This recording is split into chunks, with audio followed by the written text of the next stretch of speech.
Speech delay کے حوالے سے بھی بہت زیادہ متس ہماری سوسائٹی میں پائی جاتی ہیں, تو انہیں پھر کیسے ٹریٹ کرتی ہیں آپ؟ سب سے پہلے تو یہ بتائیں کون کون سی متس آپ کو سننے کو ملتی ہیں؟ جو ہماری سب سے کامن مت ہے وہ یہ ہے کہ جیسے بچہ نہیں بول رہا, سال کا ہو گیا, 1.5 سال کا ہو گیا, بچہ نہیں بول رہا, تو سب سے پہلے جا کے وہ کہتے ہیں جی بچے کا تندوا کٹوا دیں. یعنی اس کی زبان کے نیچے جو تندوا ہوتا ہے جس سے ہماری زبان نیچے لگی ہوئی ہوتی ہے, تو وہ جا کے اس کو کٹوا دے, بچہ بولنا شروع کر. یہ چیز بہت کامن دیکھنے میں آتی ہے, ویری کامن.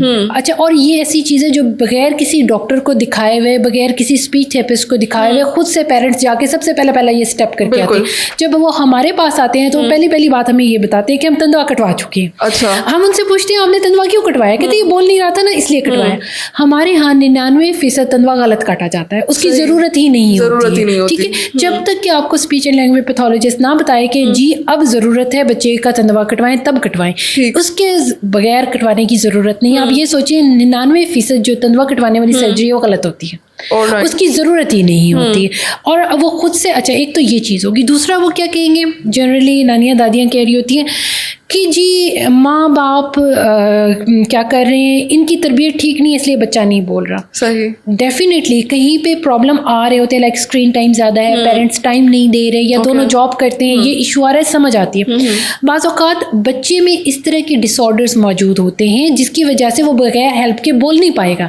اس میں پیرنٹس کو بلیم کرنا غلط ہے, جتنی بھی کوشش کر لی. وہی بات ہے, اگر بچے کا ہیئرنگ لاس ہے اور آپ کہہ رہے ہیں جی ماں باپ ٹائم نہیں دیتے اس لیے بچہ نہیں بول رہا, وہ جتنا بھی ٹائم دے لیں گے وہ نہیں ہو پائے گا.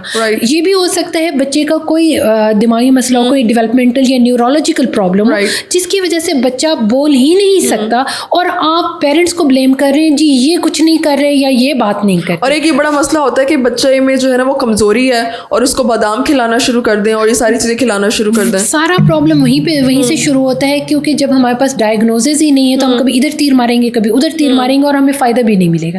اسی لیے جب بھی یہ پرابلم ہو اسی وقت آپ اسپیچ اینڈ لینگویج پیتھولوجسٹ کے پاس لے جائیں تاکہ وہ اس کو تشخیص کرے, اس کا ڈائگنوسس بنائے کہ ریزن کیا ہے. جیسے ریزن ہوگا اس کے مطابق پھر کام کیا جائے گا. اگر بچے میں ویسی ہی ویکنیس ہے, وہ کمزور ہے, ٹھیک ہے, پھر تو بات بنتی ہے آپ اس کو بادام بھی کھلائیں اور بھی طاقت والی چیزیں دیں. لیکن اگر وہ مسئلہ ہے ہی نہیں, اس کا کوئی دماغ کا مسئلہ ہے اور وہ بادام سے ٹھیک ہونے والا نہیں ہے, اگر آٹزم میں آپ اس کو جتنا بھی بادام کھلا لیں گے آٹزم اس کا ٹھیک ہونے والا نہیں ہے, اس کو جس طرح سے اسپیچ تھراپی چاہیے وہ کروائیں گے تو ہی امید بنتی ہے کہ بچہ بولے گا.